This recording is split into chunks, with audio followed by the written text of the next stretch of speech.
Hello friends. आज हम लोग पढ़ रहे हैं वर्ल्ड वार सेकेंड, द्वितीय विश्व युद्ध।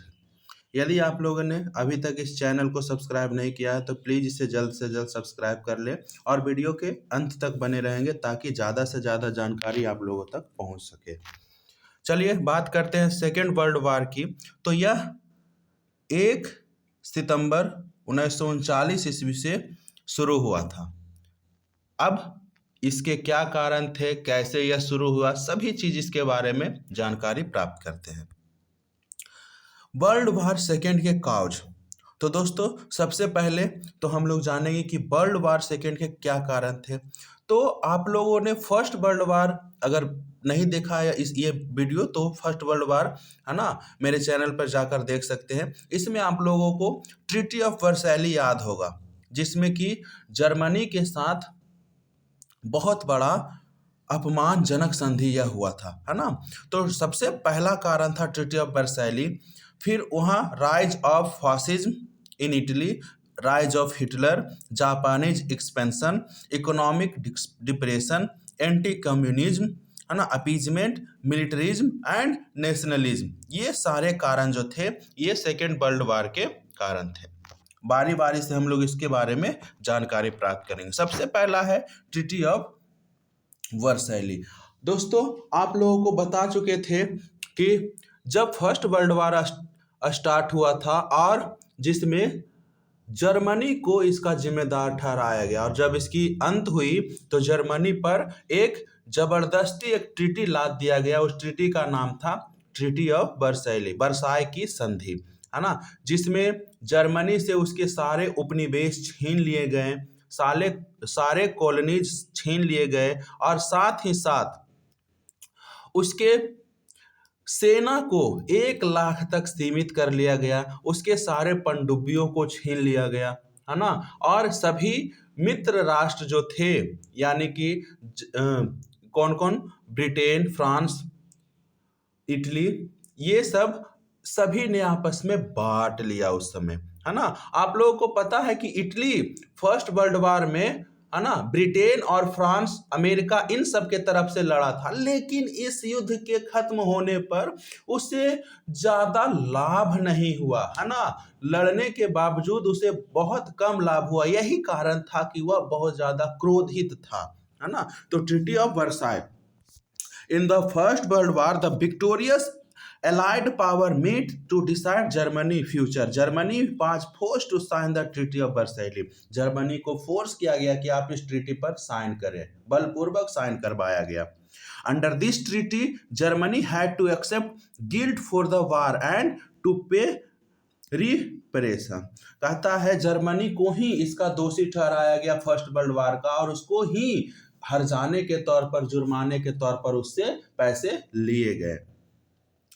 Germany lost territory and was prohibited from having a large military.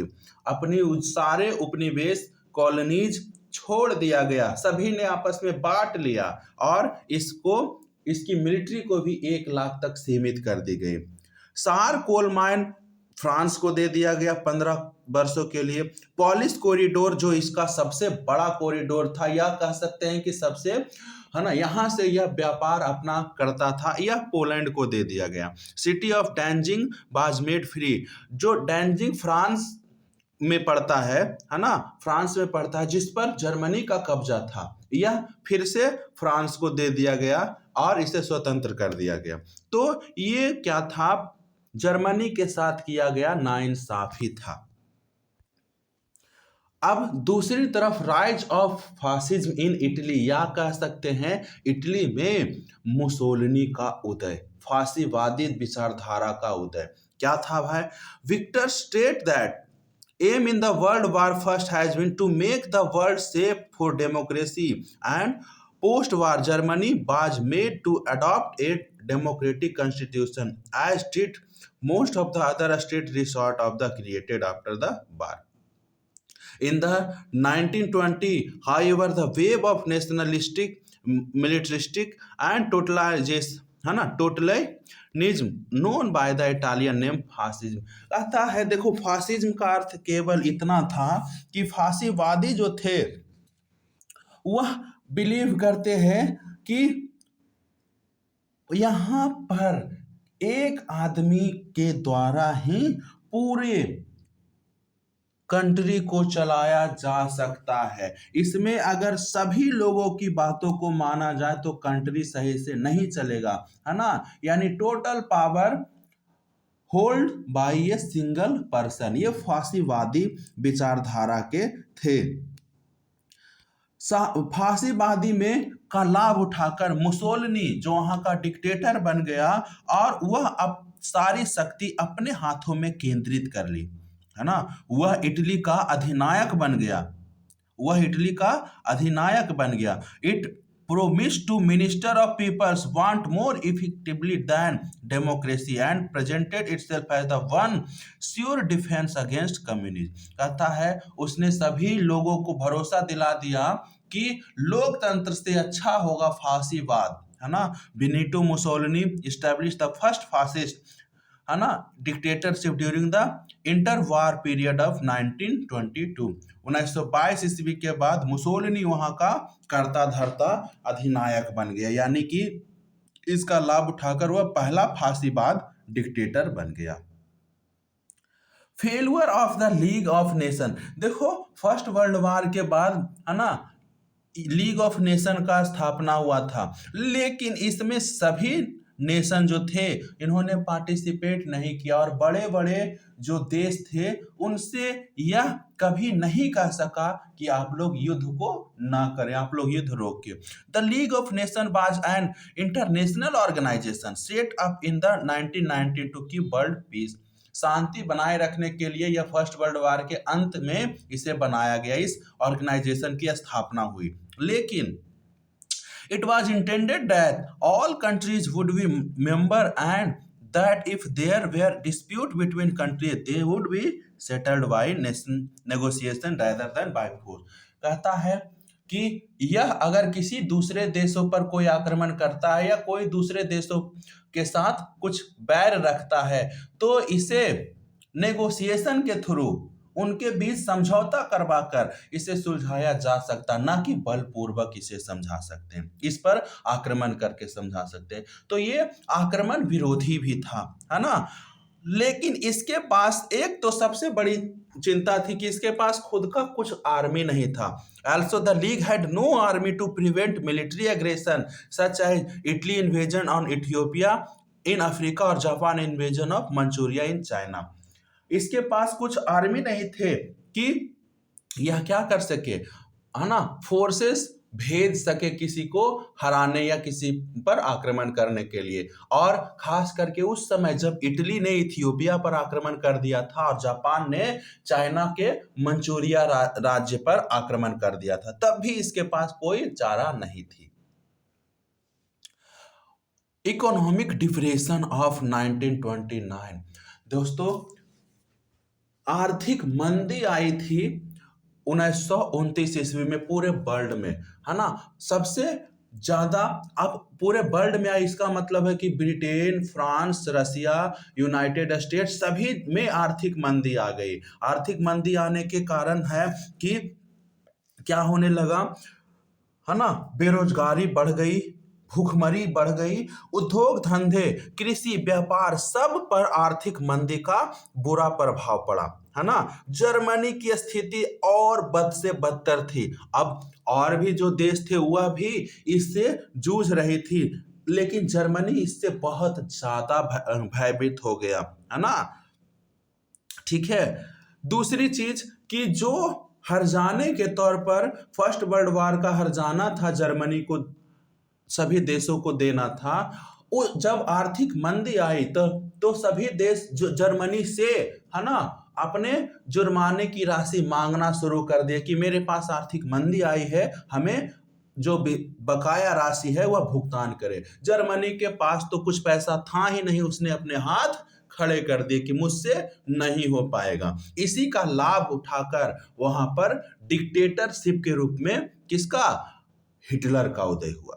The worldwide economic depression of the 1930s took as its tall in different way in Europe and Asia. In Europe, political power shifted to है ना totalitarian and imperialist government in several countries include Germany, Italy and Spain. इन सब जगहों पर है ना किसका तानाशाही का उदय होना शुरू हो गया। In Asia a resource start Japan began to expand aggressively having China and man endeavouring to control a sphere of influence in the Pacific.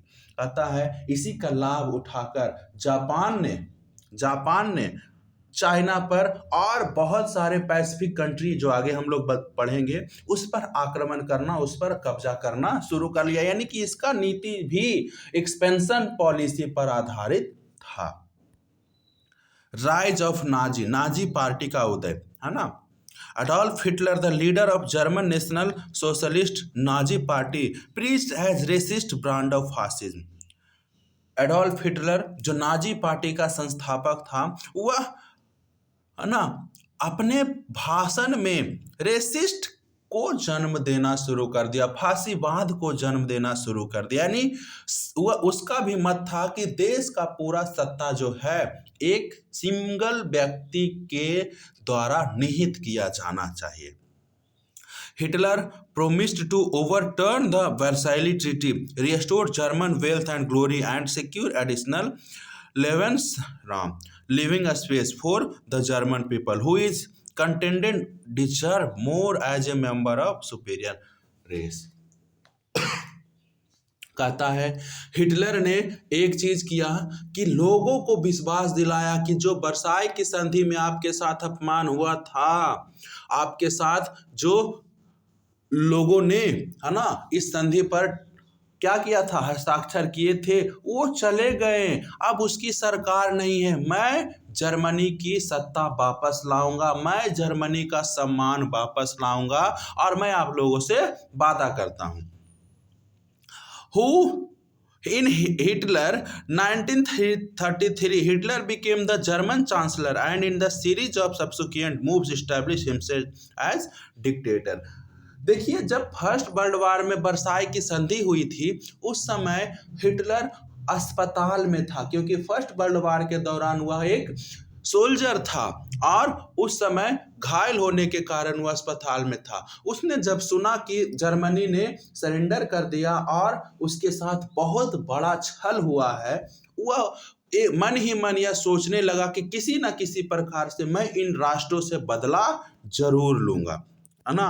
और हिटलर जो है 1933 ईस्वी में क्या बन गया, वहाँ का चांसलर बन गया। चांसलर है ना बनने के बाद है ना वह वहाँ का धीरे धीरे करके डिक्टेटर यानी तानाशाह बन गया।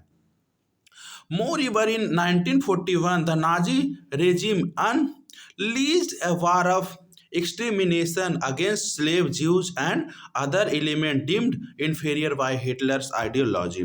कहता है कि हिटलर यहूदियों को और जो लोग दूसरे जर्मन नहीं थे, जर्मन विरोधी थे, उन लोगों को यह नफरत की दृष्टि से देखने लगा और लोगों में भी यह बात क्या कर दी, अब उसके दिमाग में बैठा दी अपने भाषणों के द्वारा कि ये लोग फर्स्ट वर्ल्ड वार से ही हमारा दुश्मन है, इन लोगों के कारण ही हम लोगों ने अपना फर्स्ट वर्ल्ड वार हारा है। लोग इससे नफरत करना शुरू कर दिए। Policy of appeasement. Hitler openly denounced the Treaty of Versailles and began secretly building Germany's army and weapon. आप लोग को बता चुके हैं कि फर्स्ट वर्ल्ड वार के बाद है ना जर्मन की सेना 1 लाख तक सीमित कर दी, लेकिन है ना इसने हिटलर ने वर्साइली की संधि को पूरी तरीके से खत्म कर दिया। उसने बोला मैं इस संधि को नहीं मानूंगा और अपनी सेना बढ़ानी शुरू कर दी। Although Britain and France knew of Hitler's action, they thought a stronger Germany would stop the spread of communism from Russia. उस समय ब्रिटेन और फ्रांस चुप थे, वह देख रहे थे कि हिटलर किस प्रकार से अपनी सैनिक को बढ़ा रहा है, लेकिन वह चुप थे। क्यों चुप थे? क्योंकि उधर रसिया भी अपनी सेना को शक्तियों को बढ़ा रहा था।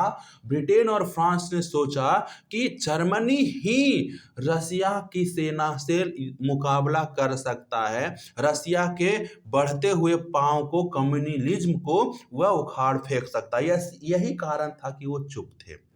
An example of appeasement was the Munich Agreement. Munich agreement क्या था ये समझिएगा। एक कारण म्यूनिक एग्रीमेंट और म्यूनिक फैक्ट भी था, जिसमें कि है ना चेकोस्लोवाकिया ने, है ना, को जर्मनी ने कहा कि वह अपना एक छोटा सा पार्ट हमको दे दे। उस पार्ट का नाम था सुडेटन लैंड। उस पार्ट का नाम था सुडेटन लैंड। सुडेटन लैंड अस्त्र शस्त्र बनाने का सबसे बड़ा कारखाना था। सुडेटन लैंड में अस्त्र शस्त्र बनाने का बड़ा कारखाना था। चेकोस्लोवाकिया ने जर्मनी को रिफ्यूज कर दिया, लेकिन उसको डर लग रहा था कि कहीं जर्मनी उस पर आक्रमण न कर दे। यही कारण था कि जर्मनी को सुडेटन लैंड दे दिया गया, है ना, कि आप इतना पर आप कब्जा कर लीजिए, इतना से आप खुश रहिए। और यही म्यूनिक समझौता हुआ जो 1939 में हुआ था।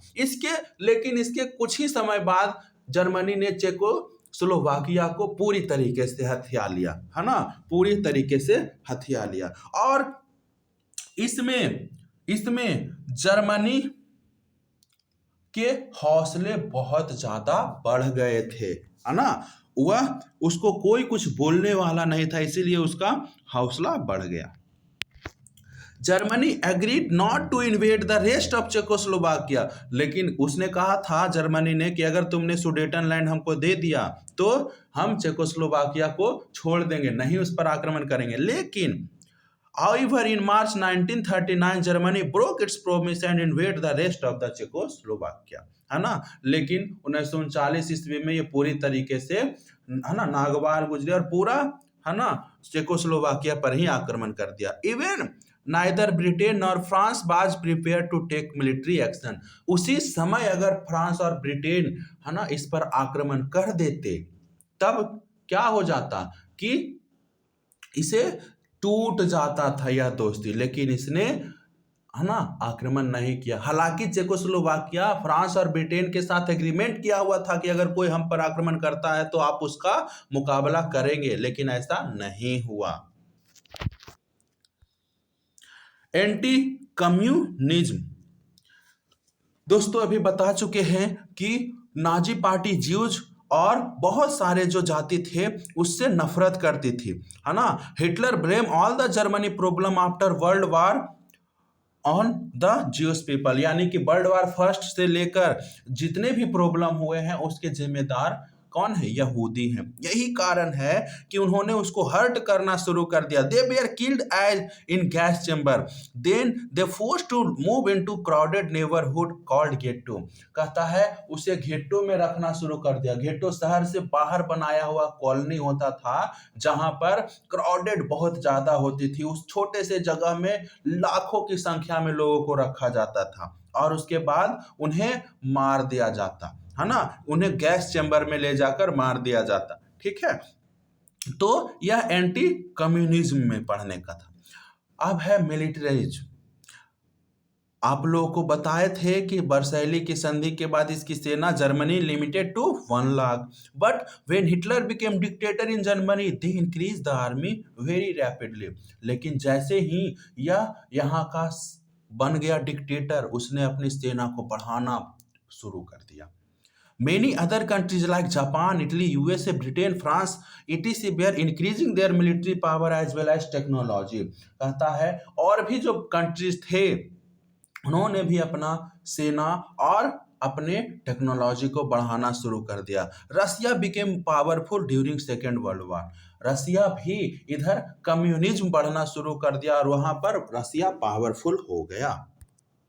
राइज ऑफ जापान, उधर जापान का उत्कर्ष कैसे हुआ, है ना। Feeling of nationalism and militarism also swept through Japan in 1920 to 1930।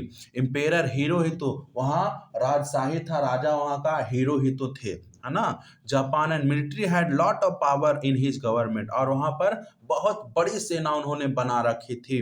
Japan build up it army, navy and air force and invade China in 1931। कहता है उसने चाइना पर तीनों तरफ से आर्मी, नेवी और एयरफोर्स तीनों तरफ से हमला कर दिया और मंचूरिया राज्य को हड़प लिया। Over the next few years, Japan conquered all the eastern China.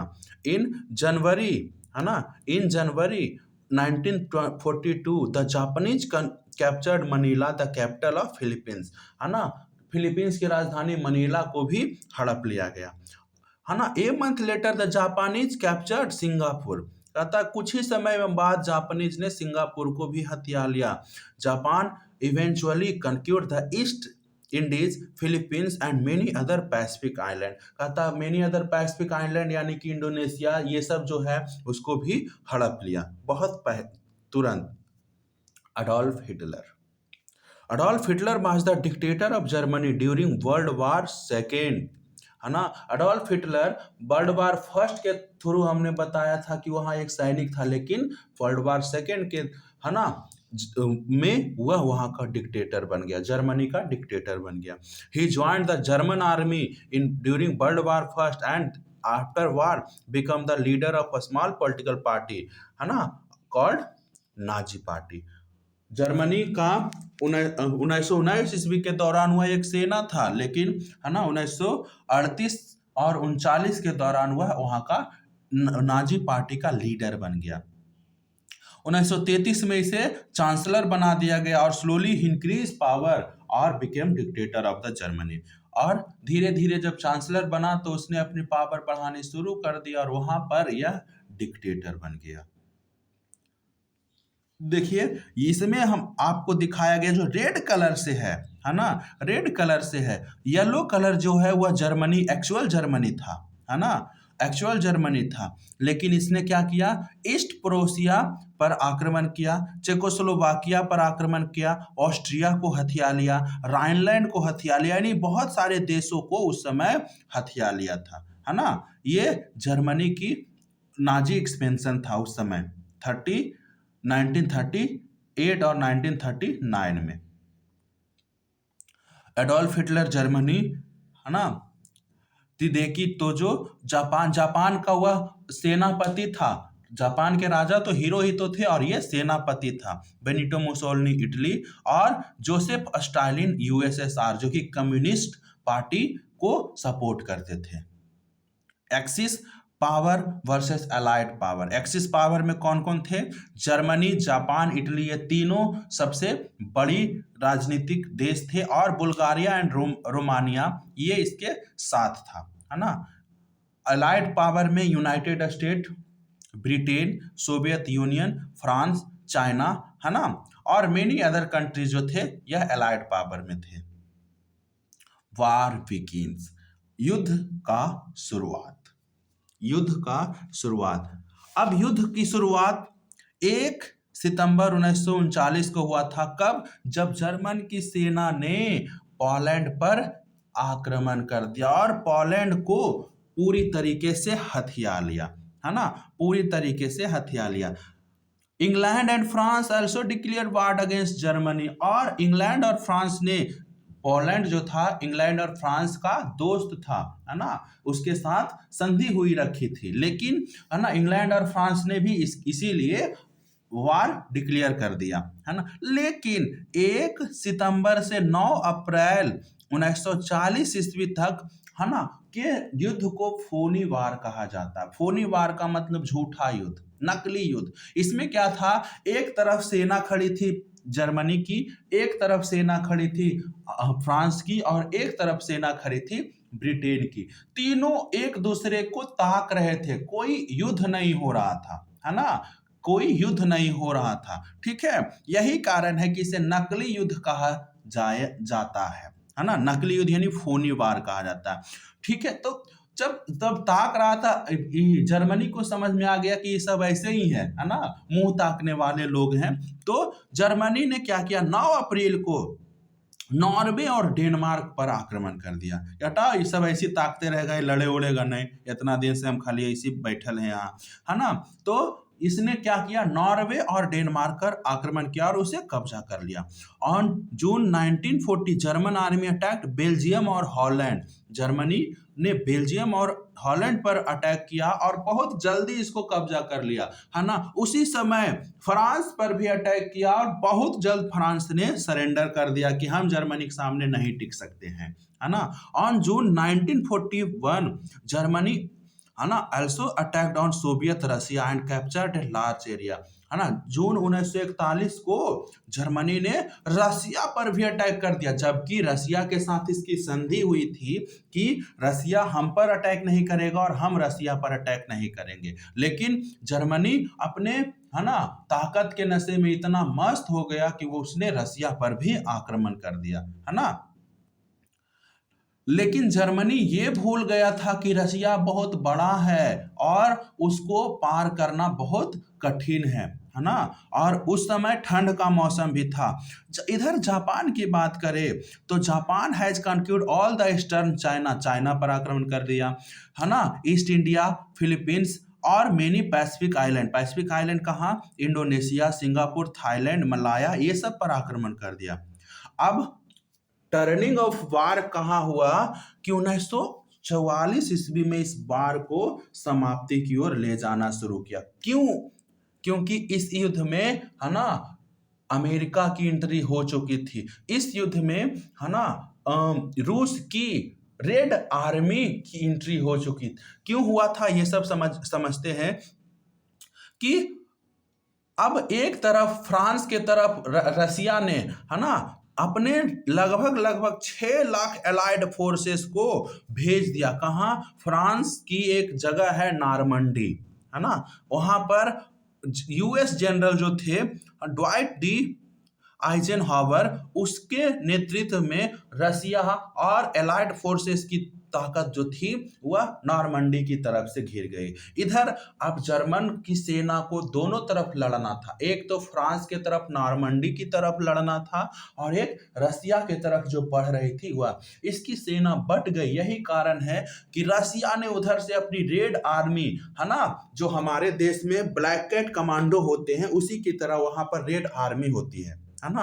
तो जब उन्होंने रेड आर्मी बढ़ना शुरू किया तो रसिया की ये जर्मनी की सेना पूरी तरीके से टूट गई और भागना शुरू कर दी, पीछे होती गई।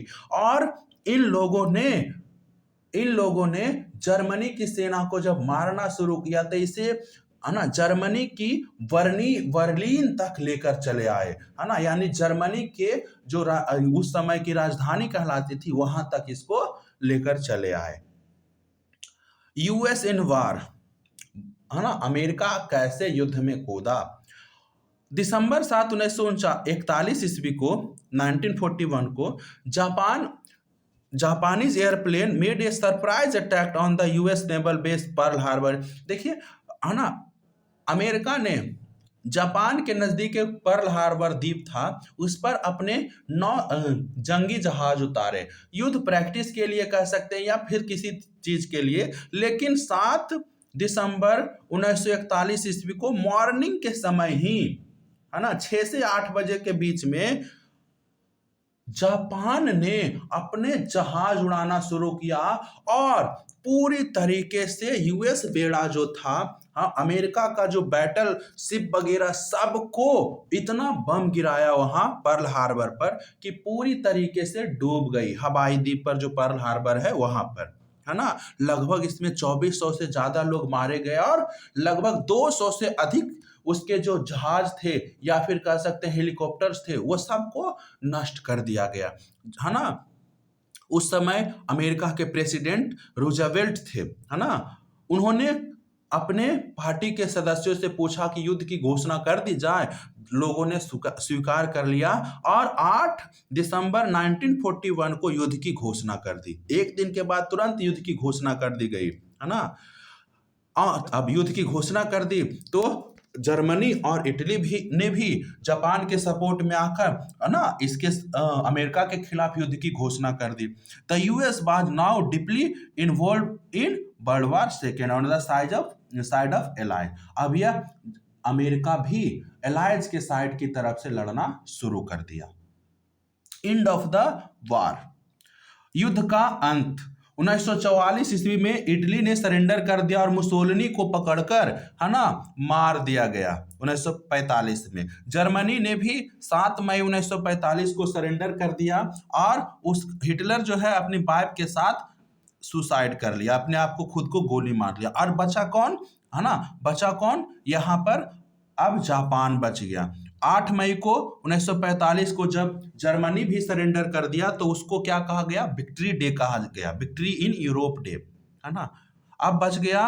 और 6 अगस्त 1945 को अमेरिका ने हिरोशिमा पर बम गिराया और 9 अगस्त 1945 ईस्वी को नागासाकी पर भी बम गिरा दिया। उसके बाद तो जापान की कमर टूट गई और जापान ने भी सरेंडर कर दिया, है ना। और एक ट्रीटी हुई 2 सितंबर 1945 ईस्वी को, है ना, अमेरिका के बैटलशिप मिसौरी में। इसी ट्रीटी के साथ युद्ध की समाप्ति हो गई।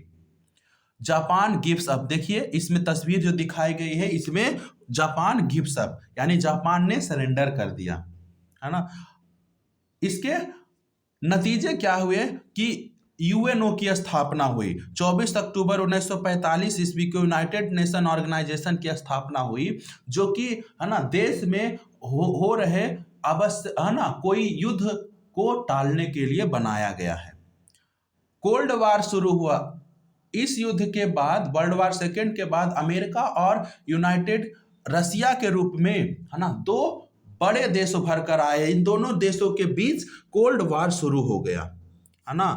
वर्ल्ड वार फर्स्ट में इंडिया जो है वह किसके तरफ से लड़ा था, इंडियन सेना जो है ब्रिटेन की तरफ से लड़ा। और वर्ल्ड वार सेकेंड, है ना, और वर्ल्ड वार सेकेंड में भी इंडियन सेना को ब्रिटेन की तरफ से ही लड़ने के लिए बुलाया गया, लेकिन बहुत सारे जो हमारे लीडर थे उन्होंने मना कर दिया। फिर भी लड़ाई उसी के अनुसार हुई और ब्रिटेन जीता भी। और इसके बाद यहाँ की जो लेबर पार्टी थी, क्लीमेंट एटली, ब्रिटेन की, उसके नेतृत्व में सरकार बनी और उन्होंने भारत को आज़ादी देने की मांग को समर्थन दिया, है ना।